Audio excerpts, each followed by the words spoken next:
Hey everyone, this podcast is part of Story Mode, the podcast network of Gamefully Unemployed. You can support us and gain access to other great exclusive podcasts like Tom and Jeff Watch Batman by heading over to patreon.com/gamefullyunemployed. That's patreon.com/GAMEFULLY unemployed, which is spelled like it sounds.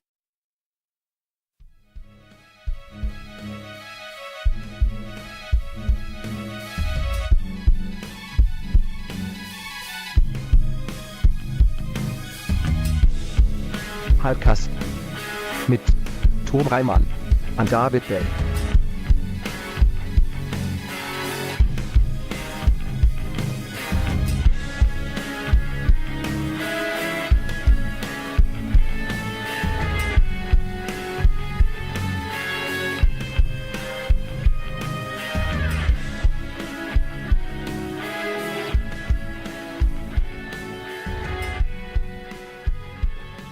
Well, hey everyone! Hey everybody! Welcome to another episode of Hypecast! Hypecast. The show where we get hyped about stuff and or things, possibly items as well. I'm your co-host, Tom Ryman. I'm your other co-host, David Bell. And I'm guest Starline Hodge. Hi, Star. Hi. You are guest Starline Hodge. I am. This is one of the few podcasts I've been on where I'm like, oh, I know how to introduce myself. It's nice. Nice. You always have the nice gap where I could do it. Yeah, we give you an opening. We do. Yeah, we try to. Yeah. Well, a lot of times we demand that the guest introduce themselves. If they're new, we're just like, and who are you? Because I think most podcasts, they just introduce the guest. Yeah, and I'm like, I could do it. I could say my name. Yeah, we like our guests to introduce themselves. Mm-hmm. To pull themselves up by their bootstraps. Yeah, we like to as guests. We like to throw them to the lions. Yeah. Just immediately. Yeah, exactly. So. Yeah. Yeah. Cool. Shall we dive just right into this week's trailers? I don't see why not. Yeah, I think we good. should. Yeah, I think that's probably the best decision we could make right now. Yeah, the first trailer is something that came out right after we recorded last week's Hypecast. Yeah, I'm really glad I get to talk about it. Yeah, me too. We had to record a little early last week, so we missed this one. But it's John Wick 3. John Wick 3. Parabellum. I'm really excited about this It movie. looks me so too. goddamn good, and I've got a tiny bit of an inside scoop because one of the people I work with at Collider has seen an early cut of this film already, and he says it's just amazing. So, oh, good. Yeah. Oh, good. I was held my breath. Please oh say no, it was good. no, it's good. It's good. Of course it's amazing. Yeah, they've been consistently amazing. So, I mean, it's a hard formula to mess up because I'm willing to believe whatever you say about this world. Sure. As long as I see some really cool fights and chase scenes. Yeah, it's just all the stunt work is so good, and it's because it's directed by two stunt coordinators. Right. It's one of those where every time I see one of these, I'm like, why isn't every action movie just this? Right? What are they doing wrong in other movies? It's cheaper, too, to do it weirdly. It's probably because the actors don't want to train to do it. Yeah. Because you actually have to learn how to essentially fight. Yeah. I think the actors are fine with that idea. It's that the production isn't willing, I think, to pay to train an actor. Because Keanu Reeves has that. He just did that. Well, when they got him on The Matrix, they had enough budget. I think for the sequels, at least, is that they gave them 6 months of training. They really trained them because that was a big deal. Yeah. Mm-hmm. And so I think since then, Keanu Reeves has he's probably been easier and easier to train for things. Yeah. So at this point, they're probably just we got a couple of new things we want to show you that you can He's like, do. all right, show me the moves. He's like, all right. Yeah. Well, he's also he's a big enough star that a production company can be convinced to wait for him. There's been something gosh, when did John Wick 2 come out? It's been 3 or 4 years. It's been a while. Sounds about right. So, but I want to say two. Yeah. At this point, though, he's got to be kind of like Jackie Chan, right? He must have his own team. Yeah. Did you guys recently see how he was stranded at an airport and ended up hanging out? Do you want to know? Do you want to know where he was stranded? I want to say Vegas. No, he was stranded in Bakersfield, where I currently live. Oh. Ooh. Oh. Yep, I know exactly where he was. Oh, that's That's amazing. funny. Yeah, so he had to take the 2-hour commuter bus that travels between Bakersfield and L.A. He was just really delightful in that video. If you have not seen that, you should look that man. up. It's pretty just amazing, Keanu Reeves yeah. being really cool on He's- this bus and talking about like city stats and stuff. Yeah, he's He is just being he delightful. is- A delightful Yeah, cherub of a man. He's what Bill Murray is to partying, like to being polite. Yeah. Because there's all these videos of him just. I think my cat fell while Yeah, we were she recording. did. I just saw that. Oh. I witnessed She the cat collapsed. falling. Fucking She cat. couldn't handle all this Keanu news. She's trying to jump on a shelf, and I put a thing down. It's. I don't have to go into the details, but like, there's all these videos of him like randomly giving up his seat on the bus and like helping old women Yeah, he's cross just the a nice guy. road, and yeah, he's wonderful. Like if you somebody pointed this out on social media a while ago, but anytime he takes a picture with like any female co-stars or fans, he never touches them.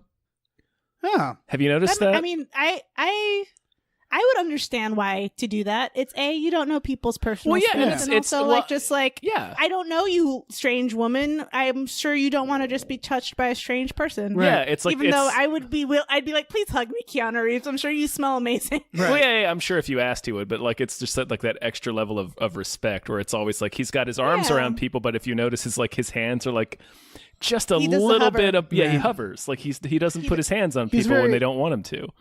He's very saintly. He's got that like. He Well, truly he has is. that Like, eternal vampire situation going on he's too. Sid The Hartman what? in Little Buddha. There's so, there's Yeah, like, he's little Buddha. That's what I think he is. there's like pictures of like people from medieval times that eerily yeah. look like Keanu Reeves, and everyone's like, so this is clearly Keanu Reeves, That's and he's one- a vampire who's eternal. And they have those of like I think Nicolas Cage as Yeah. well, which they are sort of like the anti-versions of each other. Like I feel like if the I like apocalypse that idea for a happens, story. like I could see the apocalypse being just suddenly Nicolas Cage And Keanu floating into the Reeves. sky, Keanu Reeves floating into the sky, and them fighting each Yes. other. yes. Oh, Make I that want it. movie. John Yeah. Wick John Wick 4 4. is fucking Keanu fighting Nicolas Cage. Holy shit. Oh my God. Although I've heard that this is the last John Wick he's going to do. I mean, that would also make sense. Yeah.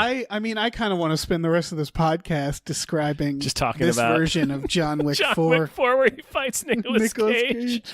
Holy Ugh. shit. I want to see this movie so bad. It would be really good. Oh man, but Nicolas Cage isn't going to train to fight.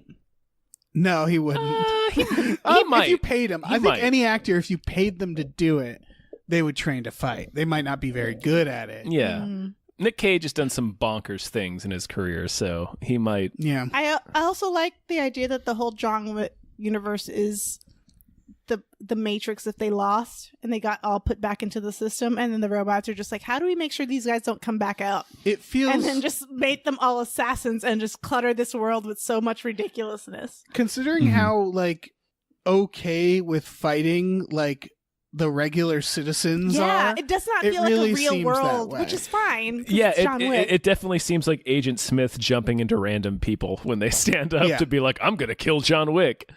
Yeah. Like I've always had that question about this universe too. Like John Wick is this notorious, like he's essentially the avatar of death in these films.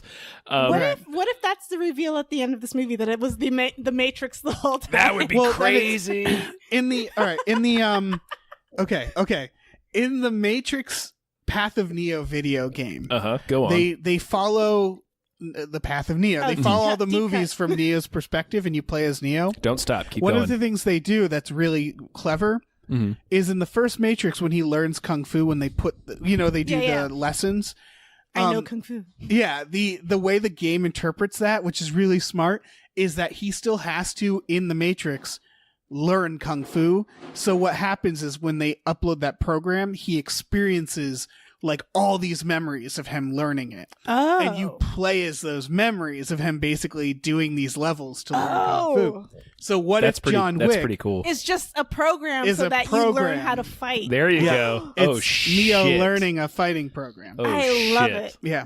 That's pretty That's sweet. great. Yeah. Let's tie all of his movies together to the Matrix. Oh yeah, he's got Bill and Ted Face the Music coming out. Man, everything's coming up soon. Keanu. Is he doing any Lake House sequels? I hope so. He should do a Lake House. Let's assume so. Dude, if he comes out with Speed 3, him and Sandra Bullock both in their 50s just being like, fuck it. We're not aging. Let's do this. That'd be my God. That would be amazing. I want That would be so good. Now is the time for that. It would be like the grandson of the original Speed dude setting them up again. Dennis Hopper's Dennis Hopper's grandson. Yeah, I mean, why not? I would watch. Why not? I'd watch that shit. Yeah. Do like a Simon Gruber situation. If they couldn't do it on a bus, what other vehicle would you guys want them to do? Space shuttle. A quad bike. Space shuttle? Yeah. Oh, fuck. I mean, yeah. I said a quad bike. Nice. I mean, a plane. I think they might have of those bird scooters. You can't stop. The bird scooter. One of those LA Metro bikes that have just started popping up. Is like a tech bro genius. Yeah, like I could see that. Yeah. I could make that work. Do you remember when they made Live Free or Die Hard and they cast Timothy Olyphant as a tech bro genius? And it's like, oh man, you really could make that horrifying. Because what if you made it where it's all the bird scooters? Like, if anybody who's on a bird scooter cannot come off of a bird scooter. And they just go really fast and slam into walls. Yeah, and you have it's just you can't stop any of them. It'd be like this guy built this huge company so it could do this. Yes. Even though it doesn't make any sense why. Like at that point you would just have the company. I mean, it would just be hacked. You could say it would be they'd be hacked. Yeah. Keanu has to stay on his. And yeah, it has to be Tom. It should be Timothy Olyphant. Like the notion, the bold notion that Timothy Olyphant is like a nerdy tech bro. He's had his career. Scream 2. I mean, we're going to talk more about Timothy Olyphant in a minute. We are. Okay, let's jump ahead. Let's keep going. Okay. 2 trailers for the Twilight Zone came out. They look great. They looked really creepy. Yeah. One for The Comedian with Camille Nanjiani, and the other at Nightmare at 30,000 feet, which is Adam Scott. Higher than the original. Yeah. It's more feet. Well, damn right it is. I think airplanes, I guess, fly higher now than they did 50 years ago. Yeah. The comedian looks a little like Monkey's Paw-ish. Is that one new? Is The Comedian a new story? I think so. Tom? I don't remember The Comedian exactly, but there's a lot of episodes that were like this. Yeah, because this felt like I wish people thought I was funny, and then it's like, okay, be careful what you wish for. Mm-hmm. Yeah. But that's just how they're presenting it. Who knows what it actually the is. Nightmare at 30, I feel like I've seen parodies of all of that more than... Oh, yeah. The Simpsons I've never episode. seen the original. Wasn't there like a Looney Tunes where the Gremlins were on the plane? Yeah, where that was many years before. That's when Bugs Bunny was like could actually be defeated. Yeah, because the Gremlin is the Bugs Bunny of that episode. Yeah, that was actually in the 40s. That Looney Tunes car. That's where it came from. Yeah. Like Gremlins came from. It was like World War II pilots and bomber crews would. It was just something they came up with to describe like random malfunctions or whatever. Like, there's gremlins on board. And then they extrapolated that into this Twilight Zone episode. Although the original episode is it's not really a gremlin. It's like a bear. It's fucking ludicrous if you watch it. It's like a man dressed up. It's like a man in a Sid and Marty Krofft outfit. It's. If you watch the original episode, which you can, I think Twilight Zone is on both Netflix and Hulu. You can watch the original one that has William Shatner in it, which is amazing. It's just like it's a full-sized man in like a gorilla costume. Yeah, it's a costume designer shaking their head and being like, "Look, this is all we got. We got to make it work." It's written by, and they did. They made it work. Yeah, they make it work. It's written by Richard Matheson, who is this horror writing legend. I think the more famous version, the one that gets parodied more often than the William Shatner version, is the one that's in the movie, which was directed by George Miller. With John Lithgow. And the gremlin looks fucking insane. Yeah. And Dan Aykroyd's in the mix, too. Don't forget he Dan sure Aykroyd is. In there. He's in the bookend vignettes. When do these come out? April 1st. April 1st. And then, shit. And then they air every week after that. Yep. I'm Okay. excited just for the cast alone. If you end up having any type of viewing party situation, that's the only way I'm going to watch this. Okay. Yeah, I'm gonna probably get the CBS All Access because I'm gonna have to see these For sure. And again, I got another inside scoop. Somebody I work with at Collider has gotten screeners the first couple episodes, and he says it's just great. So, Yay! I like the segment of Tom's hot scoops. Yeah. Do you trust this? I like that they're hot scoops on whether or not they're great or not too. yeah, I do. I trust their opinions. You trust this person? I trust these person's opinions. Okay, good. I will say, watching the trailer, and this is actually the second, because we had like an overview trailer that came out a couple of Hypecasts ago, and then we're getting like specific ones for each episode. Kumail's acting is not the best. Really? Yeah. I have faith in him. Did you see The Big Sleep? Is that what it's called? Big Sick. Big Sick. The Big Sick? I didn't see The Big Sick. It's just, and it He might. was very good in that. That's fair. He kind That's of. fair. I mean, I saw him in that X-Files episode, and I was like, "Oh, you're delightful in that."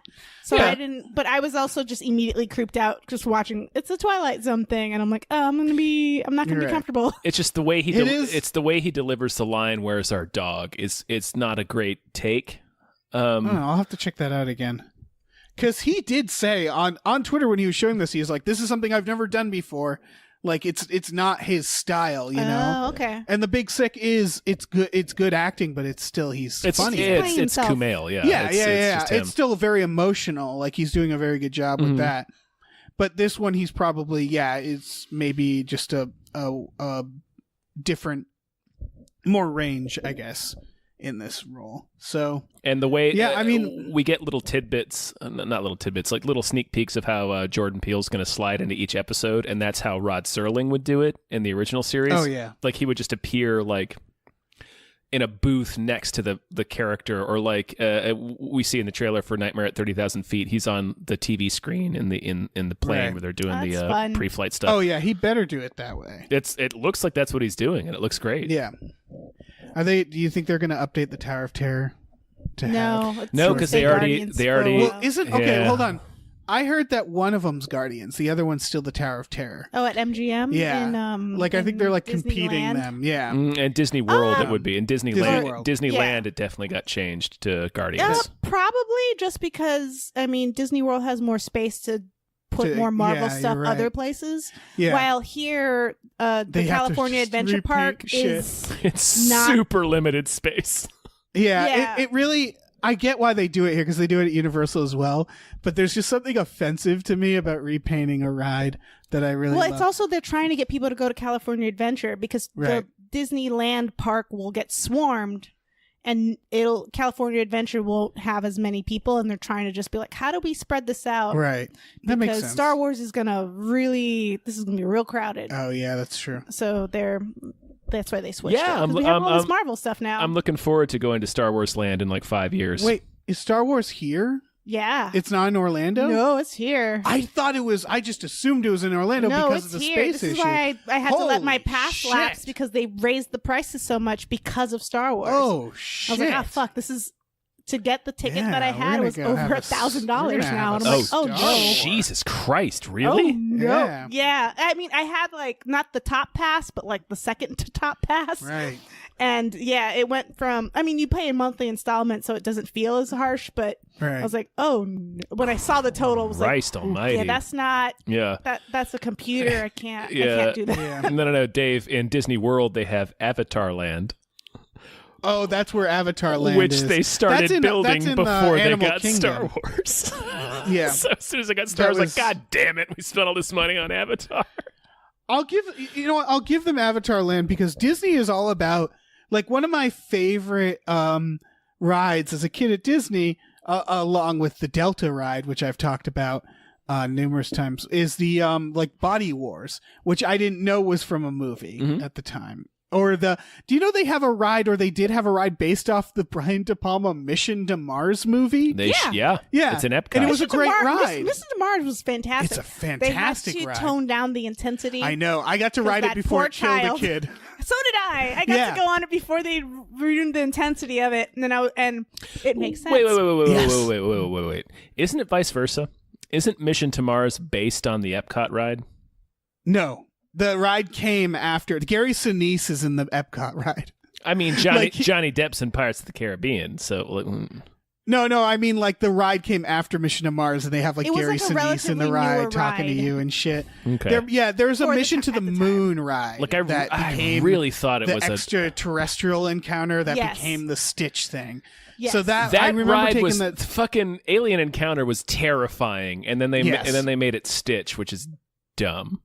No, that's great. I mean, more people can enjoy it, but that ride scared the hell out of me, and I was like 14 years old. For the people who don't know, the Mission to Mars, when it first came out, they legitimately made it so that you would experience the actual G-force that astronauts would feel. It's a centrifuge. Like, so, it's right. And the actual thing. That should be illegal. And then a child died. Yep. Yeah. Because they had a heart murmur that the child was not aware of. Like the family didn't know. They spun a kid to death. And then they closed it for a couple months or a month. Yeah. And there's a reason not everyone can be astronauts. Why would you do that? It was amazing. All right, it wasn't just even before they killed a kid, there were all these signs that were like, if you know anything bad about your heart, don't go on do not go on this. And they put you in a thing that was so intense. Yeah, they're spinning you like a carnival ride, but they're doing that thing where you don't realize like you're being Body spun Wars, because or it's like a screen too, and it looks like you're being launched into space. So it was. You experienced some fucking G's. Like I didn't black out. I almost blacked out on it. So intense. Like things like the sides of my vision got dark. Yeah. It also is really claustrophobic. That is you're in a room. You're also there, like lined up with like four other people, and you all have a job. That is so irresponsible. It was some fucking Disney Imagineer just doing cocaine. Like fuck them all. No, that's the people that built that water slide that ripped that kid's head off. Like it's just. This is just fucking... They're just like, look, 90% of the people are going to have a blast. Yeah. Irresponsible and then 10% hubris. They're just going to come off the ride and puke. Like they warned, like you'd come off the ride and people would be puking. Yeah. It was so fun. Jesus I would not go on that now. I don't think my body can handle it now. No, my skeleton would explode. Teenager me was just like, hell yeah. I will say the roughest ride experience I've ever had in my life, Teacups. Teacups ruined me. Really? Oh yeah, because it's the spinning. It was just. I got off that. I was pale. I couldn't. I had to like sit down for an hour. That's the only time a ride has ever like ruined me. Yeah, the teacups suck. I mean, like that's because it's just making you nauseous. What a dumb ride. You're supposed to go on it and not spin that much. Yeah. Well, who the fuck thinks of a ride where you spin anyway? Like. Or you leave it in charge to like the 5-year-old who's not going to really get a lot of torque in their spin. We always left it up to like the dickhead uncle with the best upper body strength. Or it's like just you see teenagers on it who are just like, we're going to fuck it up. Yeah, you say that. You say that, Star, but every 5-year-old's a lunatic. This is also true. Yeah. So let's. I don't even remember where we are. Let's move on. We're talking about the Twilight Zone. Yeah. I think there's nothing more to say about it besides this looks great. It looks I'm great. Excited for it. It looks great. It looks cool. I hope they make more. This is very exciting. I really want to see this. This movie. next trailer is Dora and the Lost City of Gold. Sure. So I'm so excited. The first time I watched this trailer, I tweeted it. I was like, I expected to hate this. I was like, this is going to be trash. Right. And then it just goes, and I was like, oh, this is just leaning in. Well, this is fun. They went for it. Oh my God. They're making a treasure hunting movie. Yeah. And I mean, I know I've said this a million times, is I love treasure hunting movies, and there's not enough of them. And so the fact that they saw Dora and they were like, she's a treasure hunter. Let's make an Indiana Jones. They gave Dora a knife. Yeah. It's just like, oh my God. Well, I want to watch this. She's considerably older too. Yeah. Yeah. I really hope that there's some Nazis And she has to kill I hope them Nazis all. show up. Oh, that would be holy shit. It has that Spy Kids fun vibe where I'm like, oh, this looks fun. Well, they could be like some like modern alt-right Nazis, and like they could also be going for the gold. Mm-hmm. Yeah. I mean, it doesn't have to be a period piece to feature Nazis anymore.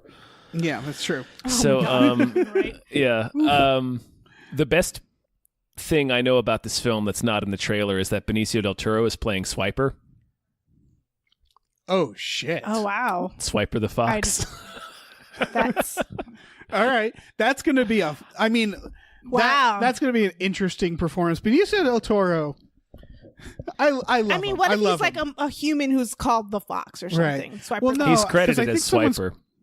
Someone's credited as the Boots, the the monkey yeah. too. His yeah. boots. So I assume that thing's gonna talk at some point. Mm-hmm. Maybe she takes some bad mushrooms in the jungle and they start talking. Or Oh my something. god! I mean, that could easily happen. They're all teenagers where they're like, "We have to eat this thing," and then they all eat the thing, and they're like, "Oh no!" I want this to be like oddly dark. Well, and, I want her to never have a gun until at one point a Nazi shows up with a sword and she takes out a gun and shoots it like Indiana Jones. I hope then we so. never speak of the gun. I mean, again. she How many times do whips you think out they're a gonna break fuck the off fourth knife wall? in this movie, in this trailer. Yeah, that knife. It's a is great. serious knife. Benicio del Toro, it's going to be him mumbling through that role. You realize, like Benicio. Although in the Marvel stuff, they were clearly paying him enough to act. Marvel or Star Wars? Marvel. Benicio. Not Star Wars. Star Wars. He's just being Benicio. Yeah, Okay. Benicio makes confounding / amazing that's right. choices I'm like in trying every to film remember he's what in. he was. I was like, oh yeah. Like, Yeah, what is his name in Marvel? he's the Collector in Marvel, and in the Star Wars, Collector. I don't fucking remember. Yeah. I mean, he makes choices that are totally baffling and 10,000% entertaining. Yes. Yeah. It's just He knows how to act. like that just from the very beginning, like when he strolled onto The Usual Suspects and did that voice. It was just like, Jesus Christ, what are you doing? And he's like, and this is going to be my whole career. Mm-hmm. And you're going to give me so much money for it. You're gonna give me awards. Yeah, he's amazing. The movie looks fun. Yeah, I it's not for me, but I'm gonna be going to this movie. I don't know. I think it's a family adventure movie. Yeah, but when it's just me going alone, no, we'll go together. So it'll be okay. Well, it'll be twice as we creepy. just watched. I might be able to join you. Okay, good. Yeah. If you're there, it'll cancel out our creepiness. Yes. Yeah. Well, it's Hollywood. You could just be like, no, we're studying. There's certain movies like me and Tom are gonna have to watch Dumbo this weekend. I feel so bad for you. I know. Oh, God. I have zero interest in watching this on- goddamn movie. Yeah, depending on the time of day, I'm gonna bring I don't like a understand why I pad didn't- with me to be like, I'm not doing this on. I don't want to do this. Like, I don't understand why they didn't give Tim Burton Pinocchio instead. That would be a way more appropriate movie for Tim Burton. I don't know why they did any Dumbo. The original Dumbo is, I think, 65 minutes long. Yeah. Yeah, and the best parts of it are the parts you can't do now. Yep. And then the worst parts about it are devastating to the heart. They're sad. So Yeah. it's just like, I don't know, man. I don't like.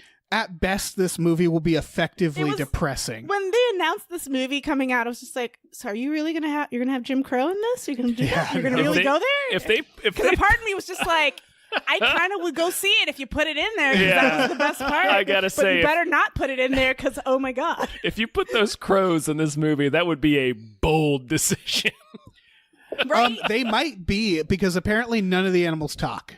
That's how they did this. That's so, not the same. No, It's I not need the same crow thing. singing. I Can I see a butterfly? Can I see a? I can't remember all the words, but that was a great song. Yeah, it's the most memorable song from the film, and it's also the most unspeakably racist thing that Disney's ever done. Yeah. Next to Song of the What was South. it? We be done seen but everything, but I see an elephant fly, something like that. It was just like, Wow. wow. I It's know- like very jive talking. I know the words, but I can't say any of them, so thank you for doing it. Yeah, I'm allowed. Yeah, you're allowed to do it. I can't. And the other best part is like the pink elephants on parade part, which is Yeah, he that just part's gets straight up fucked. high, and Yeah. it's like, oh, how are you gonna do that? Doesn't he get like drunk? He gets It's drunk. drunk. Yeah, It's he's like drunk, but it's like trippy, like he's drinking drunk. Yeah. Fucking weird. But anyway, Dora looks great. Dora does look great. I love Michael Pena. Yeah. Yeah. I love seeing him as a dad. Yeah, chuckle. that rave thing was so good. It's cute. Yeah. Yeah. It's going to be a lot of fun. Yeah. It's going to be the best treasure hunting movie of the year, I'm going to say. Almost certainly. Yeah. This is why we need more treasure hunting movies. Mm-hmm. But, I'll take what I can get. Okay, let's get through the Angry Birds movie. I forgot there was a first one. Yeah. There sure was. I almost shut this trailer off. Yeah. Like this 20 is seconds in, I was like, so I don't care. bad. Yep. Yeah, I mean, the animation looks fine. It doesn't look like anything particularly special, but it doesn't look bad. No, Yeah. I was just trying to think of good things to say for it. They I'm clearly like, they put a lot of money into the animation, the cast, but it's just like, this is trash. This is it's a for kids. 90-minute parents commercial. To go take their kids. Yeah. I'm going to give him the Squeal Team 6 pun. That solid pun. That was the only time throughout the entire. Wait. Okay. There were but two. Only if they they shoot a little Osama bin Laden pig. Yeah, they have to assassinate Osama bin Laden pig they and might. throw him into the ocean. Yeah. There were two moments in the trailer that I was like, oh, all right. And one was Squeal Team 6. The other one was when the Jason Sudeikis bird is putting popcorn and butter and salt into his mouth separately. Oh yeah, that was pretty I good. was like, all right, that's but that was pretty a good reaction. that's pretty good. But it's one of these things where, like, the first one, it's like the Emoji Movie, where I was like, okay, this is just loud and corporate. Yeah, but and Angry Birds itself as a game had a tiny plot. Yeah. The birds don't like pigs. That's it. But it's like the Minions. And what's funny about this one is that part where he's like depressed and stuff. It's like seeing like a brand like get depressed. It's like, there's like a mythology now that they're extending, and it's like there's something weird about this. That. Is exhausting. Exhausting. I feel bad for the parents that have to go watch this because they need to do something with their kids, and they're like, let's just take them to this. Right. I feel bad for the fucking writers who have to sit down and write like this kind of story and think about the character. You would not take that job, Dave? I'd take the job. Dave, let me tell you something. Do not feel bad for these writers. No, I was gonna say they got paid thousands of dollars to come up with kids' jokes for these birds to say. You and I could do this and be fine for like 5 years. So don't feel bad about these writers. Yeah, I was gonna say, I'm like, who would none of us not take? I don't take write, it. That's and why I would feel take bad job. for them, because it's like it would be I like, would yes, assault somebody to get this job. I would punch another writer in the chest to get this job. What's funny is that like one of these writers is going to go on to write something incredible, and then we're going to look back in their history and be like, they also wrote the Angry Birds too. Well, yeah, people like I know like Dan Harmon like filled in one of the Kung Fu Pandas. Yeah, he did the first Kung Fu Panda. Yeah, like this happens. But all that's the a great time. movie, It's just- though. So yeah, Kung Fu Panda is legitimate. I've never actually seen it. It's a really good movie. Yeah, it's got. I've never watched the sequels. Dave, it's got Ian McShane in it. Oh, okay, I'll see it. He's the bad guy. Watch it. It's great. No, I haven't seen the sequels either, but that first movie is pretty good. All right. Yeah, well, I'm never seeing Angry Birds 2. I'm That's not the point. No, I know it's not for me, but there are kids' movies that I do genuinely want to see, and this is not one of them. Is the next movie for us? Oh. What's the next film? The Perfect Date. I don't think this movie's for anybody. I hate this. I hate this.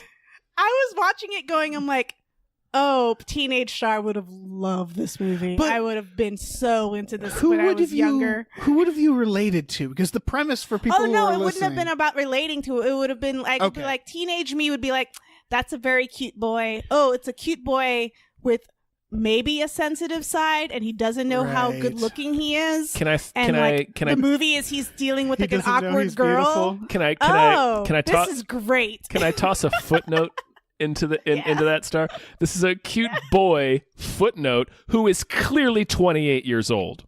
Oh yeah. This was me being like, I'm watching this and I'm like, I feel weird finding this person attractive, and then I looked it up and I was like, oh good, you are over 18. This is fine. This guy's neck is thicker than my thigh. And it's the touching story about a guy who just needs to raise a couple of bucks to go to fucking Yale. Right. It's like that Disney Channel era type, like age group where you don't think about the logic of any of it. But so get out of my face with that shit. To raise money for Yale. Hold on. To raise money for Yale, he essentially prostitutes himself. Yeah, he's a male prostitute. This is Deuce Bigelow, male gigolo. Rich. He just doesn't sleep with anybody. No, he basically he's an prostitutes. escort. He's an escort to young, rich girls. Yes. So everybody in the movie is doing great. Basically, also, not a single person has any relatable struggle. Also, every single woman. Girl in quotes, we see him go on dates with in this film is like stunningly gorgeous. Yeah, of course they are. Yeah, this poor guy. But did you see? But did you see the part? Pay for a date. Well, the idea is that they pay for a date that's like. I think what was it? They have their first. They can have their first dates, and it's like they know it's going to be 100, like a safe date. Like they don't have. That's the thing. They can control everything. He calls himself a chaperone, so I'm wondering if it's like the parents are paying or something. Well, yeah. Like I mean, so he's just honestly. So the idea that these teenage girls are so like irresponsible. How many school functions did any of us go to where we were like, I would really rather have a chaperone? Right. Well, he's a chaperone they're rich date. People. They're rich people. Like, so it's like, what are all the rich events? I mean, it was like they had the 80s party and the country theme party. I went to school with rich kids. It's like, yeah. They got drunk and high. Like what? Like you would still just you would go. This would be a legit good service if he was like a bodyguard. If these were like rich celebrities' kids, and they were like, "I'm pretending you're my date, but you're because actually a bodyguard." Yeah, so it doesn't freak everybody out. If he was literally a chaperone, yeah, like if they were like, "I want to go with this cool guy. Yeah, I want to go with this boy that I'm crushing on, but in case he gets weird, I've got this huge guy here." Yeah, that's a great idea because he is enormous. Here's the thing too. This is where like the teenage part where I was like, oh, this is exactly for the teenage girls. Right. It's because the idea that you could like go out with this like very attractive dude and you controlled every single aspect of the date. Right. That's such a like an appealing thought and concept to like, oh, I can make it perfect. Right. Which, because that does not happen. And the real world is scary. That's why people are obsessed with like robots that look like us. So it's like, oh man, yeah, teenage star would be all about it. Adult star looking at this is just like, oh god, this is so problematic. Yeah, it's but I love that the only struggle they show in it is that he likes this girl. He likes the girl that can't dance. He likes but she can't he likes dance. the first girl he goes to a dance with. Who is extremely, again, very attractive, but she's beautiful. She looks like a model. Yeah. And then the other struggle they show is that his friend is bummed because he doesn't hang out with him enough. Well, yeah. And it's like, that's just adulthood. Yeah. Like, it's, oh, man. He's just trying to get to Yale, you guys. You got to make choices, bro. Just trying to get to Yale and, like, not go into student debt, you know? And sometimes you just got to, sell your body so you don't go into debt. We're going to watch this movie. I don't want to watch this movie because it just makes me uncomfortable that it is an older dude playing a teenager. Right. And I'm like, that's not right. Yeah. And it's just, it ignores a fundamental aspect of the high school experience, which is that you ask people to dances that you're crushing on.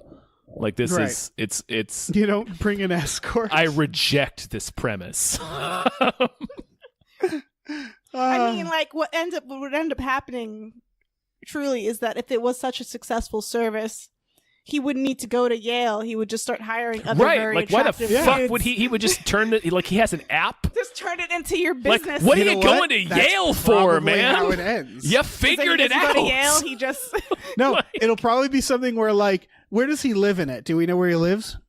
Do we know where this is? I'm going to assume California. Beverly Hills. Okay, I'm assuming it's going to end with him getting on the plane to Yale. and then like stopping or doing one of those because like he has to go away from the lady, and so it'll end up with them getting together. Yeah, and him not going to Yale. Oh, it's going to end up with him not going. Business. Where he trains all these dudes on how to be like the perfect date. Yeah. 10,000%. But then one of them's actually a creeper, and it ruins his whole business because somebody's going to fuck it up. Right. That's what would happen. I'm actually going to predict that it's on the East Coast. Okay. It's such a where tech is Yale? bro. I have no idea. Yale's on the East Yale's Coast. Okay. Yeah. It's such a tech bro idea to do this. Like, we send guys to go on dates with you that they would totally not vet the guys, and it would be such a terrible tech bro thing. It's also a tech bro idea. I can see this existing for a week. Yeah, it's also a tech bro idea in the fact that it's quote unquote inventing something that already exists. Right. It's like, this is an escort service. Yeah. They have these. It's like, no, bro, it's a date sharing service. No, it's a fucking escort service. That's escort service. It's an escort service, bro. Like, that's what it is. You should maybe get more than these guys' driver's licenses before you sign them up. Yeah, please do background checks, God. They don't. It goes so horribly wrong. I'm so mad they do not. That honestly was my biggest question. I was like, how did he localize it so it just people in his neighborhood are getting the dates from him? They would recognize him after a while too. Yeah, and whose car does he continue to keep borrowing? Maybe they'll answer that in the movie. I'm just asking things. Right. Which motherfucker asked for a cowboy too? Teenage girls are perverts. You don't ask for a cowboy unless you're going to try to fuck that cowboy. Well, you don't want to just go. It was a cowboy themed party. That was the premise. He would dress up to be like for the party, right? That they were going to. Okay. Let's move on. Yeah. Because this next one I'm genuinely excited for. Which is Deadwood the movie. Yeah. Yeah. I knew you guys would be excited for this. I don't know anything about Deadwood. You gotta watch Deadwood. I'm so old and lazy. My favorite part about this was the reminder that it's HBO. So I was like, oh, I don't even have to leave my house for this. It's just gonna happen. Star, you gotta watch Deadwood. Yeah. I've been told to do that. I think you'd enjoy it. Watching this with no context, I'm like, oh, this is the first thing I've ever seen from Deadwood. It's just this trailer. And I was like, oh, this just... I don't know what any of this means. Clearly, these all mean things. Right. And then I was like, oh, it's like Westworld without the robots. It's Westworld, but a lot... Yes and no. Because it's a very gritty Western. Yeah. In the sense that you watch it, and I don't mean gritty like just violent or horrible. It's more like you're watching it and you're like, yeah, this feels right. This feels like what it would be like. These are all which real probably people. Isn't true. They're all these are all historical people. Al Swearingen. I can't believe Al Swearingen's a real person. Oh, he's a real guy. I can't believe he's like Ian McShane in this.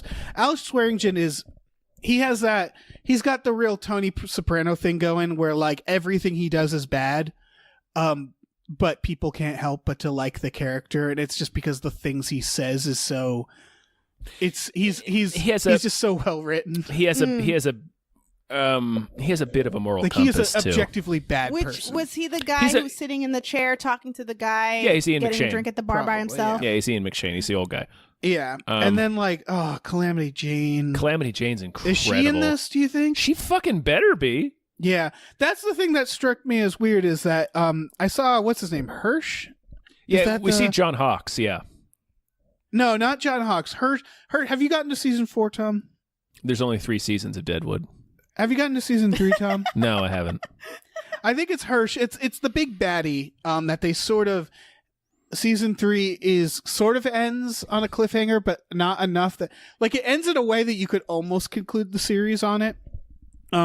But I was surprised to see that guy in it because I thought this was taking place like 10 years after. I think it is. And I think it is. Yeah. But it's one of those things like historically and stuff. Maybe I should look it up. It seems like they're going off the what actually happened, or I don't know. Yeah. I'm just very curious of how they're going to handle this. Wait, does Deadwood take actual historical events into account, or is it just like let's take all these real people and Wild put Bill them together? Hickok is in it.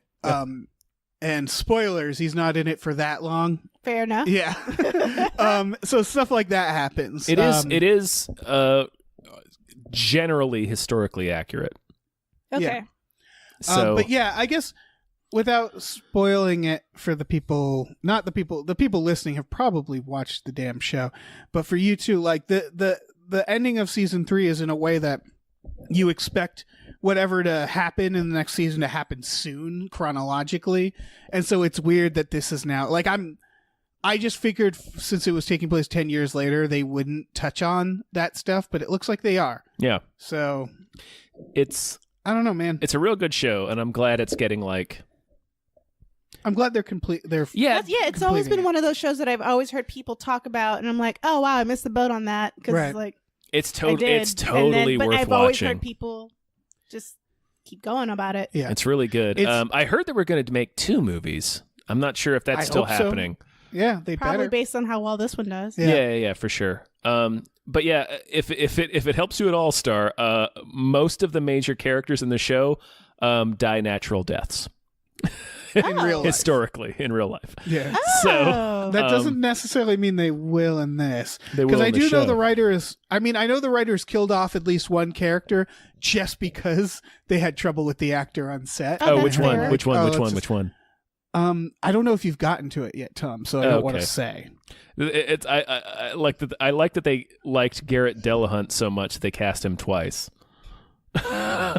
Oh yeah, he's cast as the guy that murders Wild Bill, and they cast him as a different character later. Yeah, I love there's so many character actors in this. There's the guy with the eyes. Yep. I forget his name. I should learn his name. Pruitt Taylor Vince. Yeah, and then they got the magician. He just died. Ricky J. He just died. Yeah, unfortunately, they got a lot of those. A lot of character actors. Powers Booth will not be making a return in the film. Because he's turbo dead. Yeah, that's true. Ian McShane hasn't aged, and he's like 85. He I don't know what's going on there. Than he did 15 years ago. Yeah, and he's 10,000 years old. My guess with a lot of these actors, what I'm realizing more is that for roles that we knew them for, like Ian McShane, I'm wondering if they aged him like before, like, you know what I mean? I don't think so. Him look older. They like because he's playing like this rough cowboy character. So I don't know. Ian McShane might not be a good example of this. He's just really good at moisturizing. Yeah. He might be. Maybe he's. That's the thing. That's the secret of like people like Mick Jagger, where we think like, oh, all those drugs, how are they still alive? They're not doing drugs anymore. They're just like they're doing yoga and doing shit. yoga, drinking a lot of water, well, hydrated. You can look at Mick Jagger and look at Keith Richards and be like, one of you guys did tons of drugs for a long time, and the other guy didn't do as many. Right. Keith Richards looks like a mummy. I might be thinking of the other one. I don't know which one. Mick Jagger's the singer of Rolling Stones, and he looks generally pretty okay. He looks fine. Okay, so yeah, it's got to be But I also Jagger. think he's done surgery. Yeah, probably, but he still looks like fine. Yeah. Good for him. Yeah, good for Mick Jagger. He should be in Deadwood. Fucking Mick Jagger should show up in Deadwood and they just don't explain it. Yeah. Playing guitar, just at the Mick bar, Jagger. just doing his thing. Yeah. That'd actually be pretty sweet. That would be great. Yeah, I'm super into it. I need to finish the rest of the series. It's a show that I didn't watch when it came on, same as The Wire, that I'm just now getting through. So I'm super excited that they're finishing the story. That's honestly one of the things that kept me from watching Deadwood, is that I heard that it kind of ended abruptly.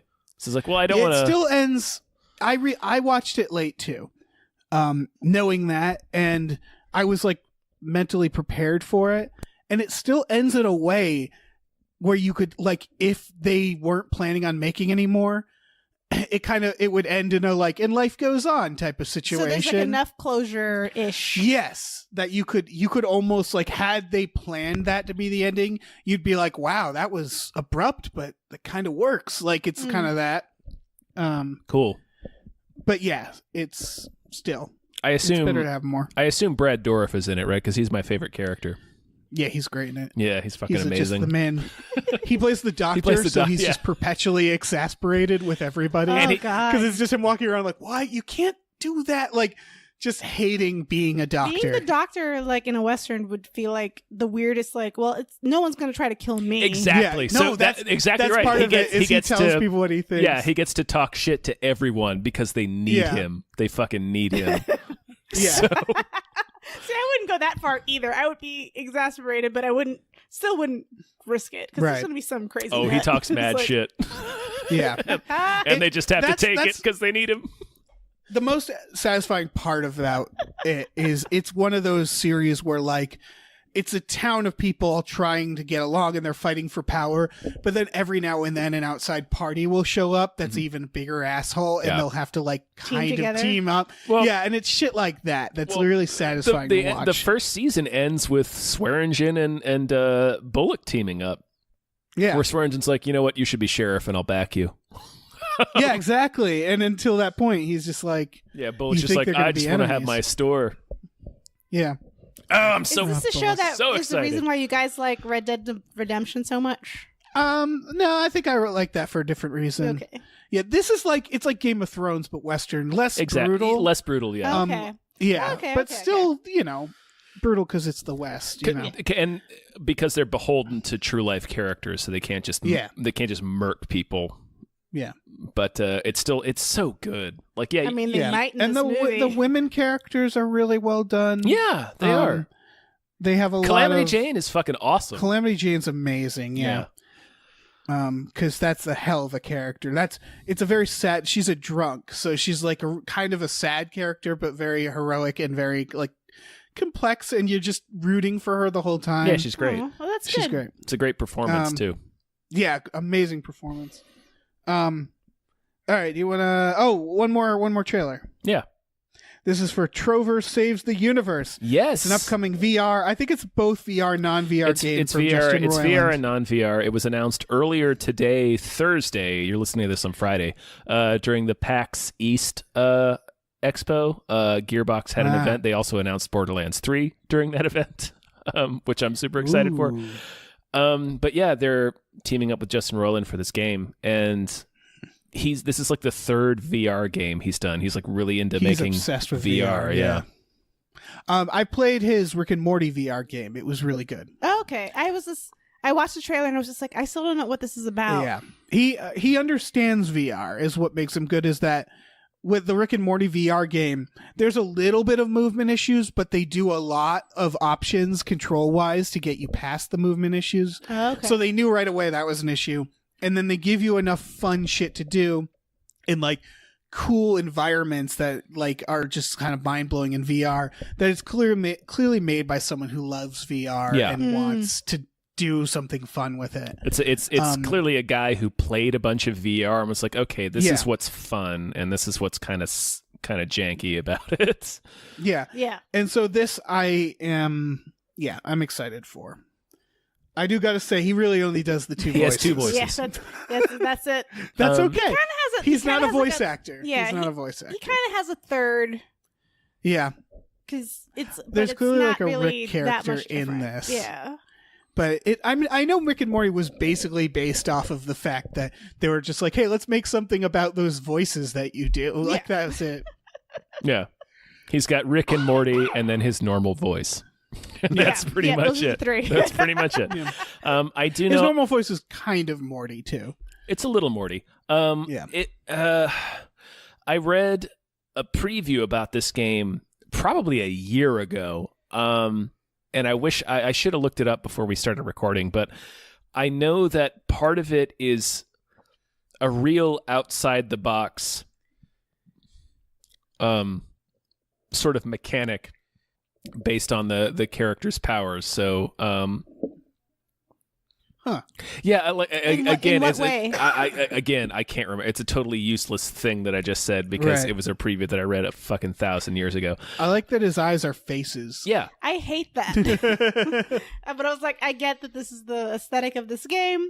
Yeah. I understand. I don't like it. It creeps me out, but okay. I wish they'd showed more gameplay instead of the story stuff. That's clearly just Justin Roiland improvising. He's recording dialogue, which must be frustrating for game developers. Yeah, a little bit. So like, we don't know where the fuck this is going.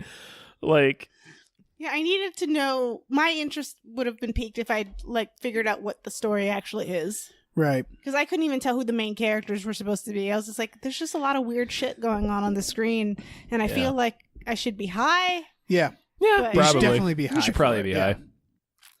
But I mean, he clearly understands VR, so this game seems like, I'm sure it's gonna be a blast. Yeah, it's gonna be like a further extension of what he's already done with Accounting Plus and the Rick and Morty thing, where it's just like kind of gradually getting deeper and deeper into the pool. Can I give you guys a spoiler for the Rick and Morty VR game? Yes. The entire game, you go to space at one point. You have to steal a power thing off the space shuttle or off a satellite. Like it's a huge adventure. You fight bugs and stuff. The entire arc of it that you don't know is all you're a clone. You're like a clone made of Morty to do chores, and the whole thing is just so you can do their laundry. And that's the reveal at the final ending, is that you're trying to make this contraption work the whole time, and you have to shrink it down at some points and go to space. Oh my god. And it's all to just get their laundry. That's perfect. That's a perfect. It's perfect. It's a perfect Rick and Morty joke. It really is. You make butter. That's oh so my good. god. Yeah. All right, should we move on to the news stories? Yeah. Angelina Jolie is going to be in a Marvel movie, The Eternals. Who is she playing? I don't know. She's in early talks. They have no information on who she might be playing. I looked up what the Eternals look like, so I don't know what those are, and they all look like beautiful god people, and I was just like, oh, that makes sense. So she could be any of them. Yeah, she could be any one of them. Fucking. What are the Eternals? It's kind of like gods? that. I think it's like adjacent to that show that Ramsay Snow was in that didn't last, The Inhumans. So is this a show that exists? This is a show? No, not yet. I think they're They're developing. It's gonna be a show. I think it's gonna be a movie actually. Okay, yeah. I assume this was like the next in the Marvel shit. Mm-hmm. Yeah, it feels like they're probably expanding on like the whole space Thor. So this world. gives us. Yeah, because they hinted about Adam in one of the Guardians movies, and then they never addressed it again. Right. So I'm like, oh, okay, that's for like part 2. Yeah, Adam Warlock. So this is definitely coming in at some point. Yeah. So this is sort of the next stage of where we're heading. They're shit. fleshing out the cosmic stuff, which gets crazy. Right. So where do you think we're heading for the next big, like the Infinity War? What's the next big? Doctor Doom. Based off this, Doctor Doom. Something to do with Adam Warlock. I think it's either Doctor Doom or the Beyonder or both. They're gonna get Fantastic Four back now, right? Yeah, that's Doctor Doom. Yeah. He comes cool. with that license. Let's see if someone can finally do a Fantastic Four movie that works. Let's see if somebody can finally just make fucking Doctor Doom. Yeah. They seem to be inexplicably terrified of Doctor Doom. Like, well, we can't just call him Doctor Doom. Yes, you can. They should get. Well, we can't just give him mystical armor. Yes, you can. Like yes, we totally can. We were fine with Thor. Why would we balk at fucking Doctor Doom? Right. Like. Well, Marvel knows that we can do this. Marvel knows that. Yes, that's true. Fox didn't seem to know. Yeah. I hope they get to play Johnny Storm. They should get Chris Evans. They should. Oh, and then just have Michael B. Jordan also play Johnny Storm. Yeah. Like they just all. Yep. They all share the part. Yep. Now that Chris Evans is fucking 15 years older. Yeah. than when he played that role. It'll be fun. What a weird era of Chris Evans. I wouldn't mind if they cast Toby Kebbell again to play Doctor Doom. Who? Toby Kebbell. Oh, as Doctor Doom? Yeah, if they just... Oh, Toby Kebbell. Yeah. He'd be fine as Doctor Doom. Just Doom. fucking make him actual Doctor Doom instead of that bootleg one we got. Yeah, that would be great. Doom Light. Yeah. Mm-hmm. Oh, that's something I want to talk about. Not quite yet because there's no trailer for. Yeah. This is almost a spoiler because I'm definitely going to put this on a movie that deserves more hype at some point. Josh Trank, his next movie is coming soon. Oh boy! Since Fantastic Four. He directed Fantastic Four and Chronicle. Yeah, he famously was a real piece of shit. He built a tent on set and hid in it, like stuff like that. Why? Yeah, like that Fantastic Four movie was a fucking mess apparently behind the scenes. Didn't he have? So wasn't there a problem with? that. Wasn't there a problem with dogs? His dogs ruined like the place that the studio paid for him to stay while they were shooting. Perfect. Oh, perfect. no. Yeah, perfect. it's a big. it's also a director working with a studio, so who knows if what the studio was asking of him. All I know is it was a big fucking mess. And that's why you don't take an indie director and immediately throw them into a big budget movie, I think. I think that's a bad idea. But they've done that before, haven't they? They have, and it generally doesn't work that well. Well, it usually absorbs the indie director. Like that's like Colin Trevorrow doing Jurassic World, which was not a good movie. Okay, I see what and you it's mean. also that thing where it's always a white dude. And so it's that thing where it's like there are other people in the industry who aren't white dudes who've worked very hard, and then they're just like, let's give it to that white dude in the back. Like it's that. And so it's just like, let them earn it. Let them learn how to make movies and shit. Don't immediately give them the biggest, that's a Star Wars, you know? Like, it's that. It's fucking weird. Don't give them a Star Wars. Yeah. They did. Please. They did, and then they took it away from him. They took it away from him because he fucking tried to talk back to Kathleen Kennedy, and she was like, nope. And she was just like, oh, who the fuck are you? She's like, wait. Leave. Do you know who I am? Excuse me, Chronicle. Do you know who the fuck I am? Well, wait, so Chronicle had... Oh, yeah, Josh Trank had one, too? Because I know fucking Colin Trevorrow also. He was supposed to be the third one, and they were like, you know what, never mind. Josh, the day that Kathleen Kennedy was just like, you know what? That guy's fired. Yeah. I want to know if she told it to him or she just told somebody else and it just trickled and it's like, hey man, you're out. Like sometimes I want to know. Just whisper someone like, I want him out of the building by the end of the day. Like he needs to be gone. Yeah. He's done. He's like, done but here. we just signed out. No, he's gone. He's done here. He's gone. Just like, oh, okay. I never want to see him again. I don't care how you do it. But he's not gonna be here anymore. Anyway, the Eternals. How did we get to this? We're just talking about Marvel movies. Oh, okay. And who should be making Marvel movies. Anything else about the Eternals? No, it's just like, okay. Okay. So I just looked it up. Trank was supposed to make a Star Wars spin-off movie. He was. I know he was, but I didn't know if he got fired. They canceled all of those, right? Because he got fucking fired. He got fired? Yeah. Yeah.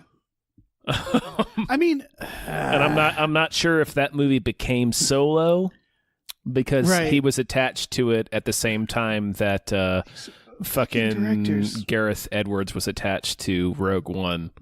Right. And Gareth Edwards, the other one. It was supposed to come out in 2019. But yeah, he was totally supposed to make a Star Wars spinoff, and he absolutely got fired. Good. Get people who've earned it. Mm-hmm. For fuck's sake. Yep. Maybe a woman. That would be novel. That would be cool. A new idea, Star Wars. Jesus. Yeah, trash fire. Come on, Star Wars. Mm-hmm. Yeah, I am so unimpressed with Star Wars at this point. I've stopped caring. But that's a different an issue for a different podcast. Well, now, I mean, Disney's really, I think, going to try harder. Yeah. Too with it since they're building the whole theme park, right? And they're just gonna keep making things. So, like, I'm hoping they get to the point where they're gonna get weird. I feel like they should. Yeah, I feel like they should try less hard because they're like, we're gonna make a Star Wars a year, and I'm like, no, don't do that. Yeah, just be if you're gonna do that. Yeah, be weird. Yeah, take some chances. Give me a Star Wars comedy. Give me like that's what like Guardians of the Galaxy. I want that version of it. Like where it's like a weird Star Wars. Yeah, be weird. Make a fucking weird ass Star Wars. You know who should make a Star Wars? I know this is another white guy. So also more people along with this, but give a Star Wars to Kevin Smith. Fuck it. Yeah. Give us give him a Star Wars. Give a Star Wars to James Gunn. Yeah. I mean, I know they might be like, hey man, we got you your movie back. Oh my god. Yeah. I know that. Yeah, exactly. They're two white guys, but like Jesus Christ, think outside the box. Yeah, like make them weird. Make it like weird. Find more directors that aren't goddamned Ron Howard. Anyway, I'm actually okay with Ron Howard because that he's sort of earned it. Where it's like it is boring. Yeah, it's boring to have Ron Howard do one because he's dull. But like my point is like. Give Patty Jenkins a Star Wars. Yeah, exactly. Give Barry Jenkins a Star Wars. Yeah. I kind of would like to see an Issa Rae Star Wars. Give Issa Rae a Star Wars. Yeah. Fucking why not? I'd be really curious, but I don't know how into sci-fi she is. But if she'll be into it if you give her enough money. If she is into sci-fi, I'd like to see it. She could make a humanizing story and then just transfer it to a sci-fi universe. Yeah. There you go. Give Issa Rae the oh my gosh, what did Donald Glover play? What's his character? Oh Lando. my god, why am I blanking? Lando. Yes, give Issa Rae a Lando movie. Yeah, they sure. I would love to. I would watch the fuck out of that. They sure went out of their way to waste Lando in that movie. Yeah, they did. Oh, he was he was the only part of it that was decent. That was such a good idea. Like that was their best idea. It's the best idea they've had since they relaunched Star Wars. Was casting Donald Glover as Lando. All right, let's move on. Move on. Yes. Jim Jarmusch's zombie movie is coming out in June. It is. I read that and I didn't know what any of that meant. I was like, oh, okay. This is Bill Murray in a zombie movie sounds interesting, but also I was like, I don't know who this Jim Jarmusch has done. What was his more recent ones? He did Broken Flowers. Did he do Dead Man? I think he did. I think so. Yeah. Yes.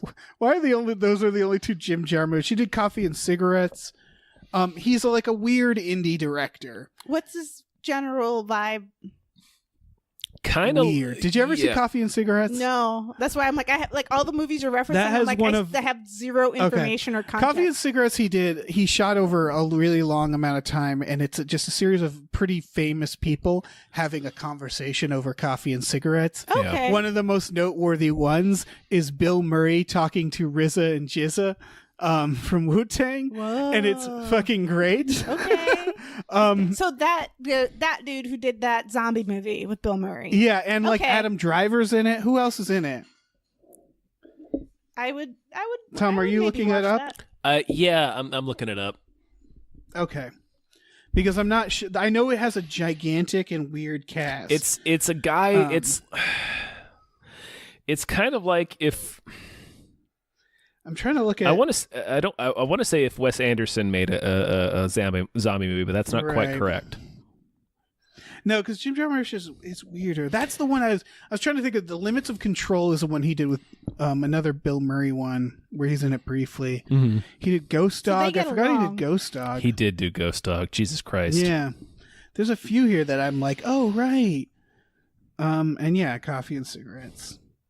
Okay, it's got Tilda Swinton, Steve Buscemi, Chloe Sevigny. Yeah, this all sounds like Wes Anderson casting. Yeah. Selena Gomez, Carol Kane, Tom Waits. Of course, Tom Waits. Rosie Perez, Danny Glover, RZA, Iggy Pop. Yeah. Iggy Pop. Well, fucking of course, because Coffee and Cigarettes has this scene with Tom Waits and Iggy Pop that's amazing. God, yeah. Coffee and Cigarettes it's a little dull in the sense that it's just a series of conversations, but it's a good one if you're bored with it to skip through to each to which ones you want to hear them talk. Yeah, there's one with Roberto Benigni and Stephen Wright, which is like a really like a really energetic person and a really slow person, like shit like that. Like it was a really good idea for a movie. But is there a plot, or is it just the conversations? It's just a series of conversations. Okay. Not really. It's just people talking.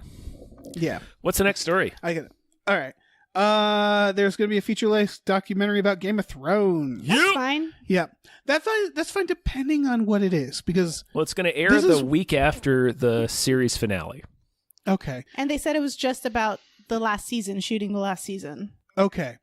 See, one of the things that has been almost like lost that is really sad for me is that we don't get good enough behind the scenes stuff anymore with we really movies. Don't. I was gonna say, if for behind the scenes stuff, there's a Vanity Fair thing on YouTube where they had the guy who directed the episode where Ned gets his head chopped. Oh. And he breaks down that whole like scene, and he talks about how it's season 1 and they don't have a budget, and how they like tried to get these shots, and it was just a really great like, oh wow, they like have somebody here breaking down everything on how they did it. Right. It's and, a like, really how there's, like, good sequence. Yeah, but there's also like mistakes in it that he points out. He's just like, yeah, we have this like, if you ever wonder why we just pan up to the sky here, we were supposed to have like this, you're supposed to see the thing that gets blown up later on in other seasons. Right. Oh, that was supposed to be behind there, and they didn't have the budget to make it. It's so they're like, something of Baylor. Baylor's shit. Okay.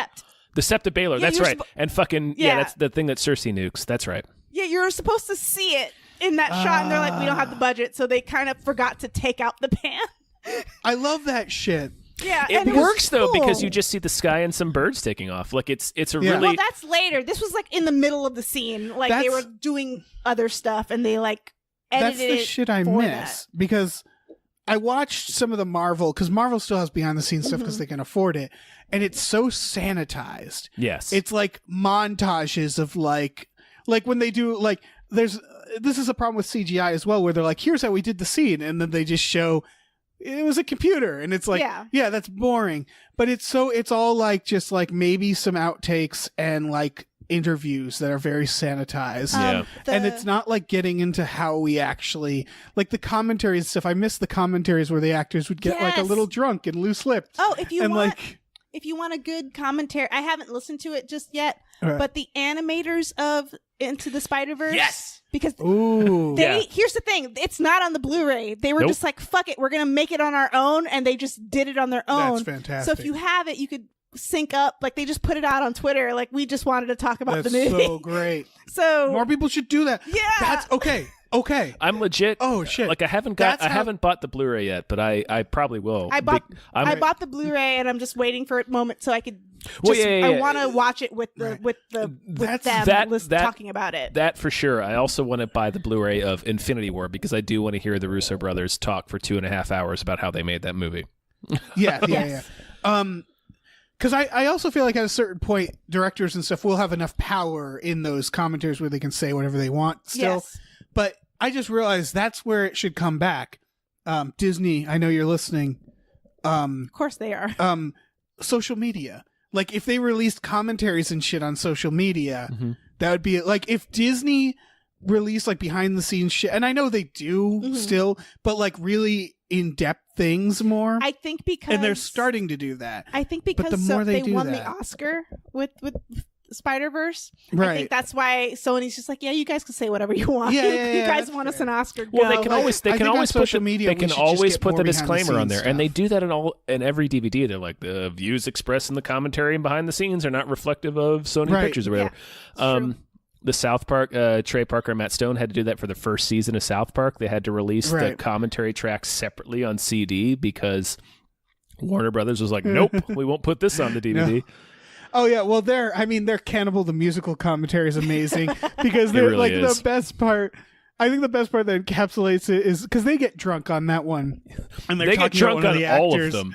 Yeah, they get drunk on that one, on Orgasmo, like, yeah, and they're saying how good of a job he did, and then there's a pause, and one of them's like, "It's a shame he's such a fucking asshole," and like they just start like talking about how shitty he is. Yep. If you ever want to hear someone not give a shit about doing their commentary, if you watch Twilight, they have Robert Pattinson do his commentary, and he is not on board. He is legendarily not on board.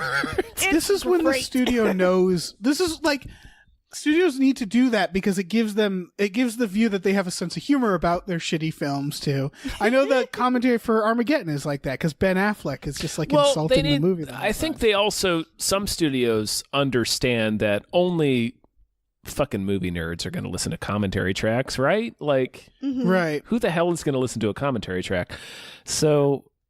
And that's the reason. That's super fans. That's the reason I was excited to buy not a Blu-ray player, a DVD player back in 1999. So I could listen to the commentary tracks. Yeah, I wanted to hear these guys talk about their movies.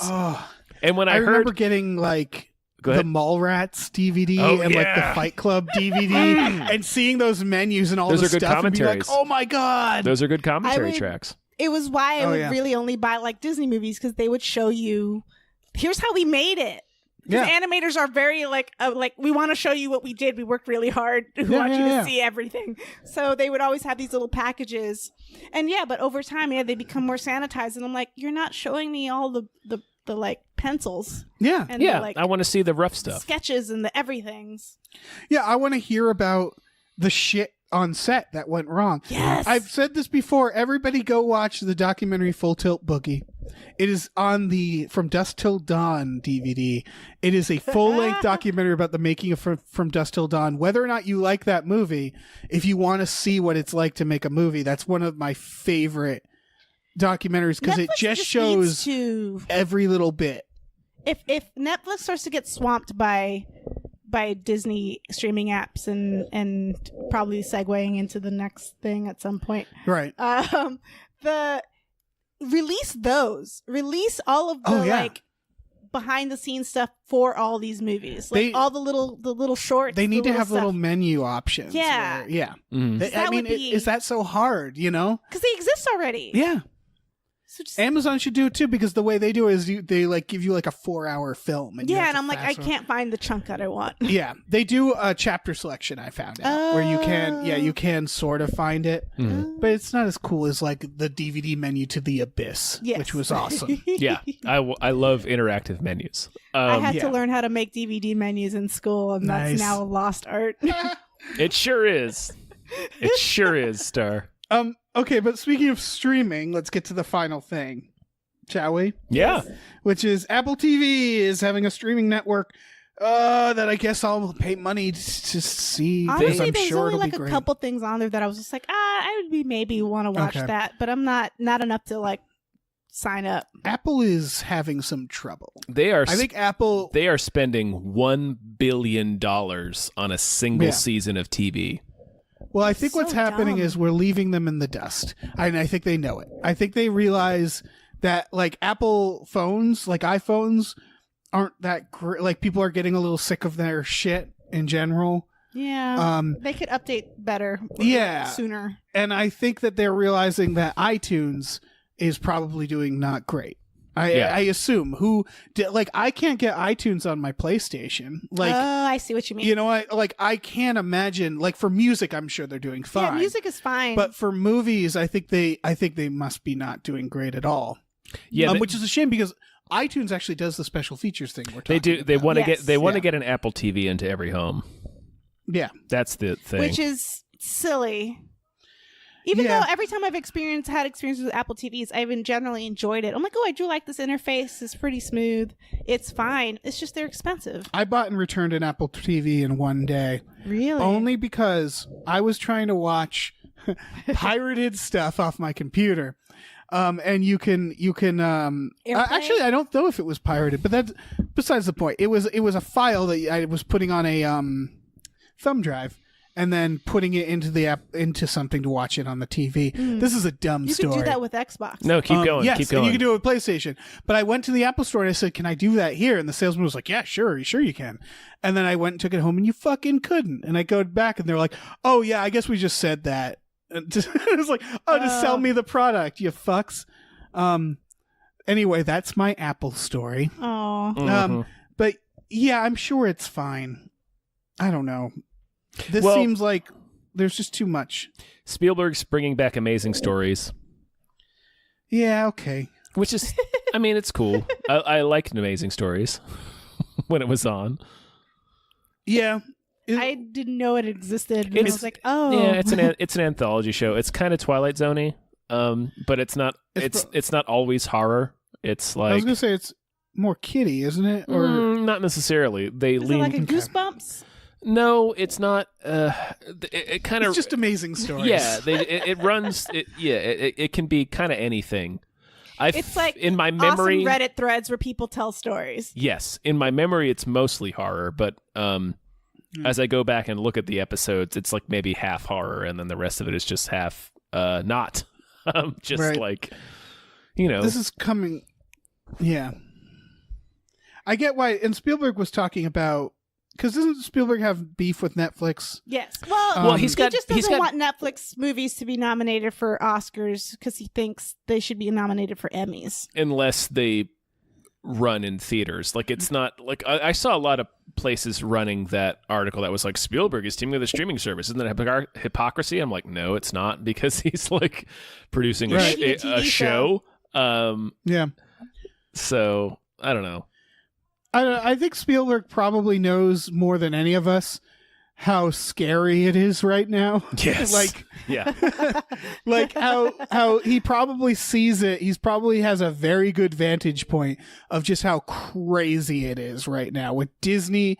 Like Disney is like, I just rewatched season 2 of Stranger Things. Like it's like the upside down, like the tentacles just like taking over everything. Like he's probably watching this oncoming like avalanche of takeovers with this streaming shit. And he's just like, I'm just trying to make Ready Player One. And like, yeah. And like it must be fucking terrifying. Yeah. Disney is about to murder everyone. Yeah. With their streaming service. Yeah.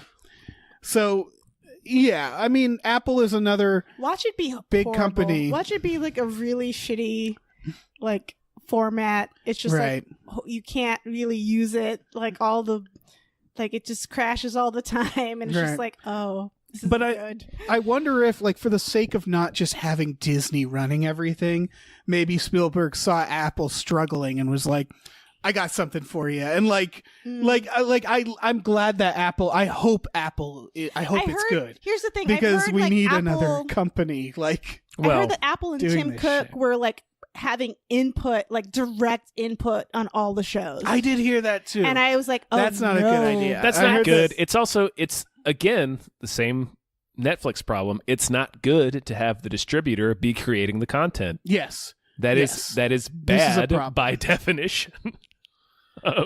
Someone needs to. That's what. Like, I wish Apple would step in and like, fuck.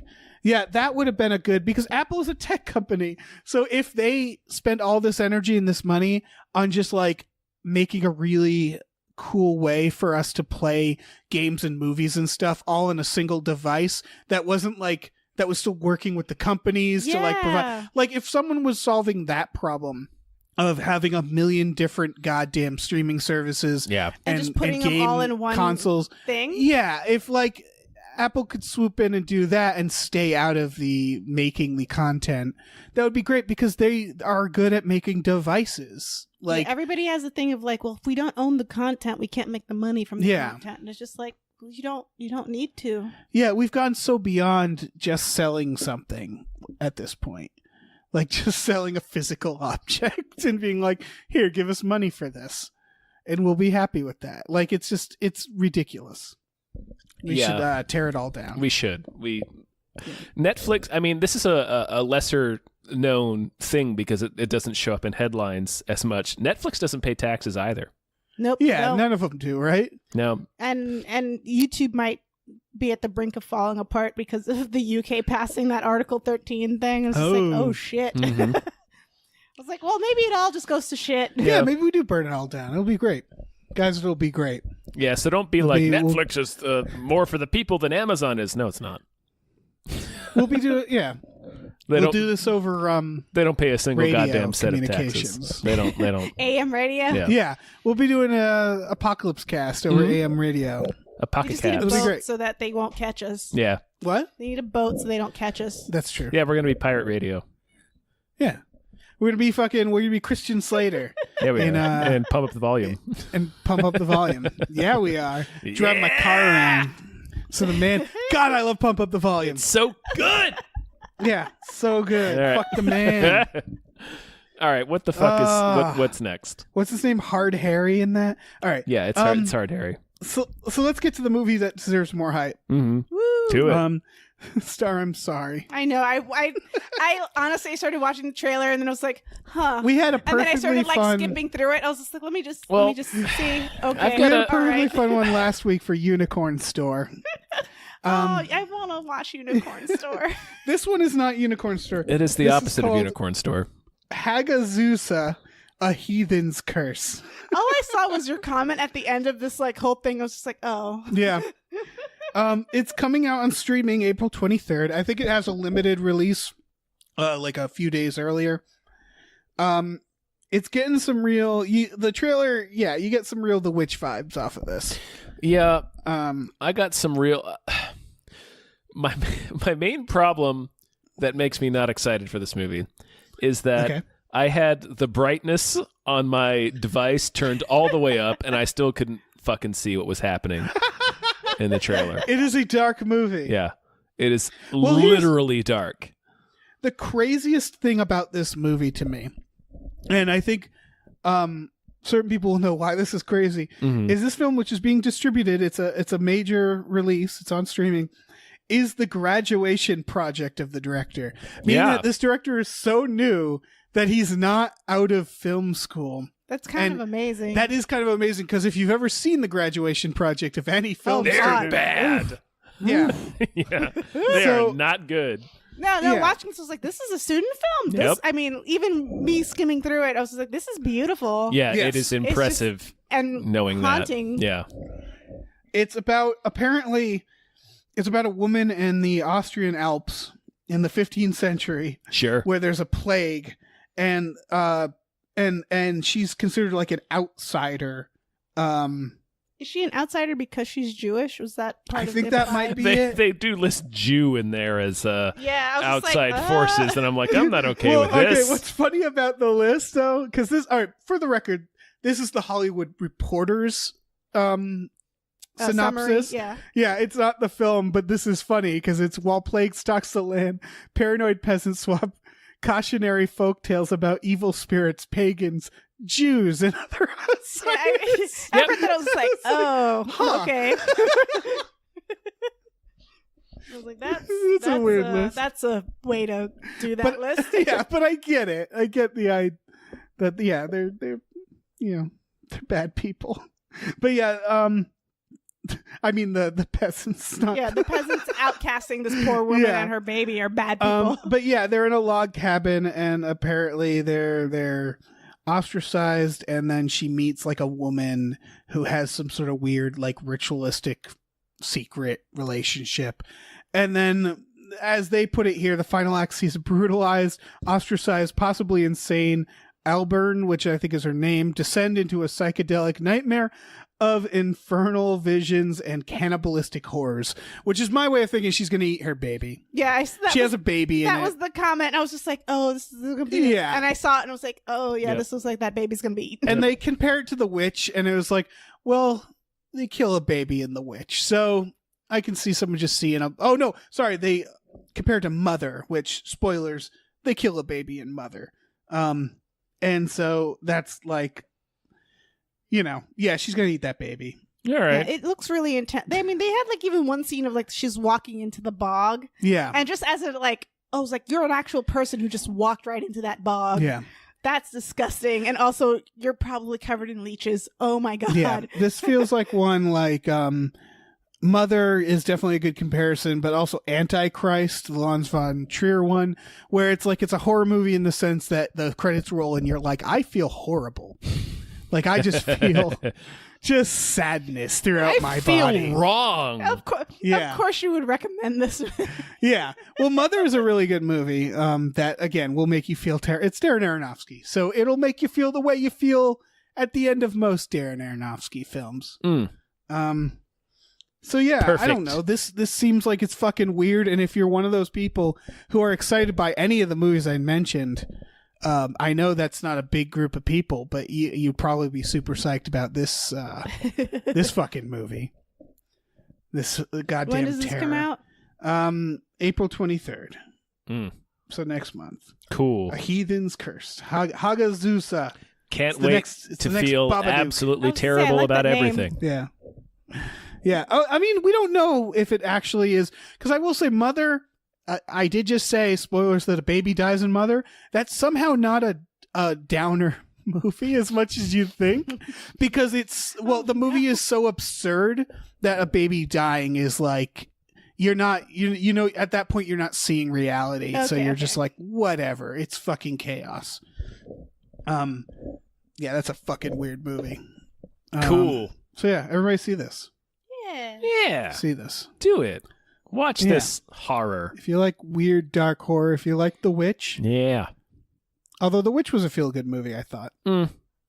Kind of. It's very The Witch. Yeah, it's very like I don't want to say body positive because it's not exactly that.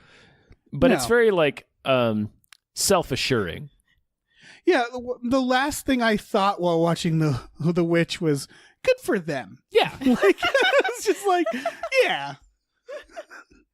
I have no context. I'm just like, I'm just like, body positive. Yeah. What is this? You could probably see the Witch. No, you keep saying that, and I keep saying no. It's creepy, but it's. You keep telling me that, and I keep saying no. It's a good for them thing.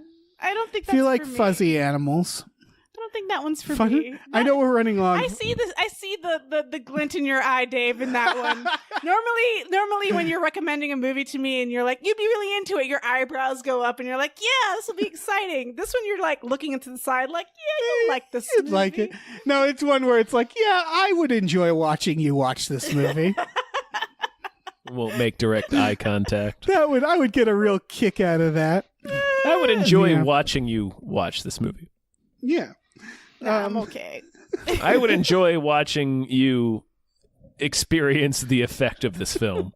No. I need better. I need the world to be a better place so I could then go into movies that are like going to make me feel away. That's fair. Yeah, I need something to escape to. Like, yeah. I need the world to be fine so that I can be like, what if it was terrifying? Right. Well, horror movies are still, it's a form of escape. It's like burning your hand so you don't feel other pain. Sure. Like it's that. It's like, sure. I'm going to watch a horror movie because this is so horrific that it's going to distract me from the rest of the world. Fair. Yeah. But also, oh God. And sometimes you get a talking goat out of it. Sometimes you get a talking goat. Yeah. All right. Let's get the hell out of here. Yeah, that's definitely. This is it. This is the sode. Star, where can we find you? You could read my webcomic, Ruby Whipple, at rubywhipple.com, Ruby spelled with an I, and I'm on Twitter at StarlineX. Excellent. And also you do the art for our our podcast, Fox Mulder is a Maniac. That's on our Patreon, you guys. Sure do. Patreon.com/gamefullyunemployed. Check it out. Please. Yeah. Buy the shirts. Yeah. Do it. Shirts. Do it. Yeah. All right. Let's get out of here. Say goodbye, everyone. Goodbye. Bye. Bye.